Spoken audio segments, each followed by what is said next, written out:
Hi friends, வணக்கம். Welcome to Mani's cooking and life style. இன்றைக்கி நம்மளோட சேனலில் ஹெல்த்தியான அடை தோசை வந்து எப்படி செய்கிறதுன்னு பார்க்க போகிறோம். அதுக்கு முன்னாடி நம்ம சேனலை சப்ஸ்கிரைப் பண்ணிக்கோங்க, பக்கத்தில் இருக்க பெல் ஐக்கானையும் ப்ரெஸ் பண்ணிக்கோங்க.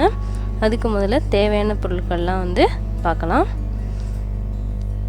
பருப்பு வந்து கடலைப்பருப்பு 3/4 கப், துவரம்பருப்பு 3/4 கப், பாசிப்பருப்பு கொஞ்சமாக ஒரு 2 ஸ்பூன் போல், உளுந்தம் பருப்பு ஒரு 1/2 கப்,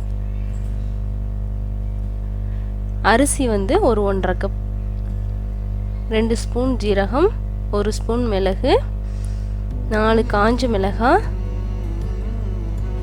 ஒரு 7-8 பூண்டு, கொஞ்சமாக மஞ்சள், கொஞ்சமாக பெருங்காயம். இப்போ இதில் இந்த பருப்பு அரிசியெல்லாம் நம்ம நல்லா கழுவிட்டு ஒரு 3 to 4 மணி நேரம் வந்து ஊற வச்சுக்கலாம். இப்போ ஊற வச்சு எடுத்துருக்கேங்க. இதை இப்போ நம்ம ஒரு மிக்சர் ஜாரில் போட்டு நம்ம கொரப்பாக அரைச்சிக்க போகிறோம். இதோட நம்ம எடுத்து வச்சுருக்கிற காஞ்ச மிளகாய், பூண்டு, மஞ்சள், பெருங்காயம், அதோட சீரகம், மிளகு,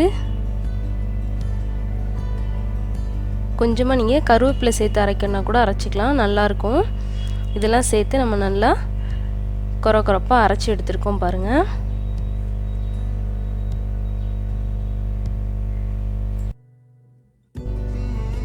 நிறைய தண்ணி சேர்க்காம அதை லைட்டாக நம்ம அலசி மட்டும் ஊற்றிருக்கோம். இப்போ இதை நல்லா நம்ம மிக்ஸ் பண்ணணும். அதுக்கு முன்னாடி நம்ம தேவையான அளவு உப்பு சேர்த்துக்கணும். இதில் வந்து நம்ம முருங்கைக்கீரை கூட நம்ம சேர்த்து செய்யலாங்க. முருங்கைக்கீரை அடையாக கூட செய்யலாம், நல்லாயிருக்கும், டேஸ்ட்டாக இருக்கும், ஹெல்த்தியானதும் கூட. இந்த மாதிரி நல்லா மிக்ஸ் பண்ணிவிட்டு இதை ஒரு 1/2 அன் ஹவர் அப்படியே வச்சுருங்க. பாருங்கள், இப்போ நம்ம மாவு அரைச்சி வச்சு ஒரு 1/2 மணி நேரம் ஆகுது. இப்போ அதை லைட்டாக நம்ம தாளித்து ஊற்றிடலாம். அதுக்கு ஒரு பேனில் கொஞ்சமாக எண்ணெய் சேர்த்துக்கலாம்.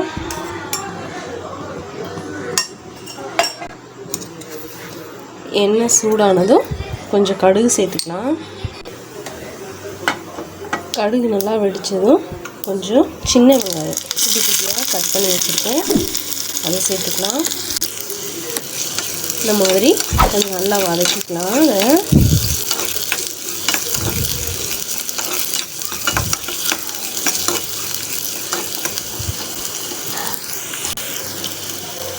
கொஞ்சம் நல்லா வதங்கினதும் அதில் கொஞ்சம் கருவேப்பிலை சேர்த்துக்கலாம்.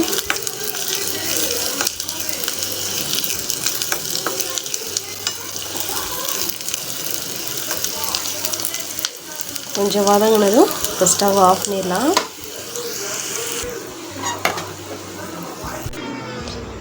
ஆஃப் பண்ணிவிட்டு அதை அந்த மாவோட நம்ம மிக்ஸ் பண்ணிடலாம்.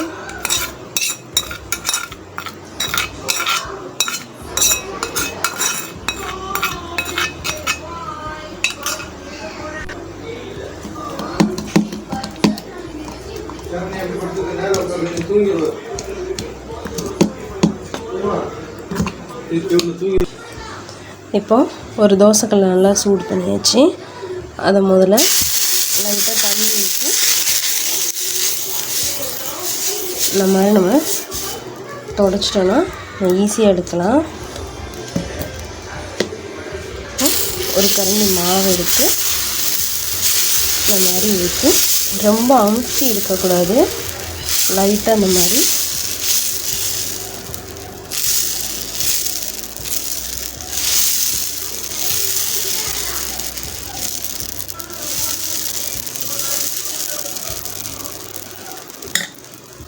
இந்த மாதிரி நல்லா ஊற்றி விட்டு சுற்றி கொஞ்சம் எண்ணெய் ஊற்றி விட்டுலாம்.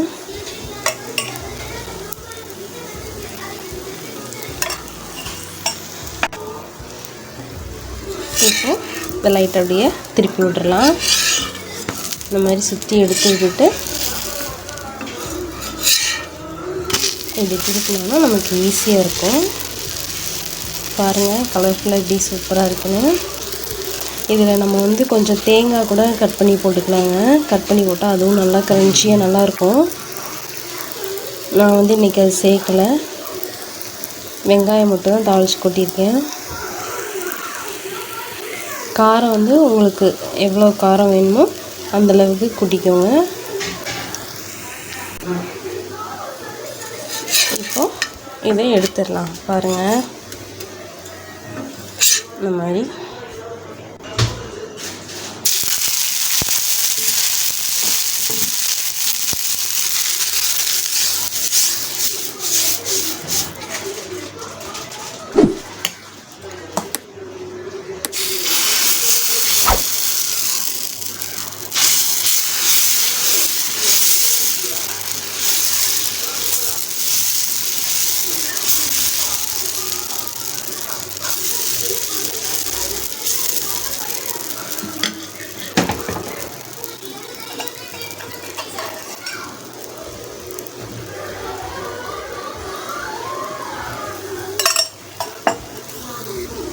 இந்த மாதிரி ஊற்றிட்டு நீங்கள் ஒரு மூடி வச்சு கூட வேக வச்சிங்கன்னா கொஞ்சம் ஈஸியாக வெந்துடும். அடை தோசையில் வந்து நம்ம எல்லா பருப்பும் சேர்க்கறதுனால அதில் நிறையா விட்டமின்ஸ்லாம் இருக்குது, ப்ரோட்டீன்ஸ்லாம் இருக்குது. அதனால் வந்து இதெல்லாம் வந்து நம்ம வீக்லி ஒன்ஸ் இல்லை 2 வீக்ஸ் ஒன்ஸாவது நம்ம ஃபுட்டில் சேர்த்துக்கலாம்.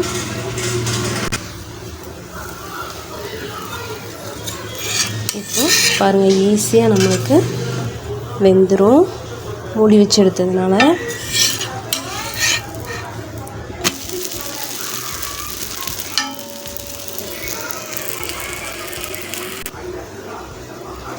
நம்மளோட அடை தோசை வந்து கலர்ஃபுல்லாக மணமாக ரெடி ஆயிடுச்சு. நீங்களும் இதை ட்ரை பண்ணி பாருங்கள் ஃப்ரெண்ட்ஸ். உங்களுக்கு பிடிச்சதுன்னா லைக் பண்ணுங்கள், ஷேர் பண்ணுங்கள், சப்ஸ்கிரைப் பண்ணுங்கள். Thank you friends.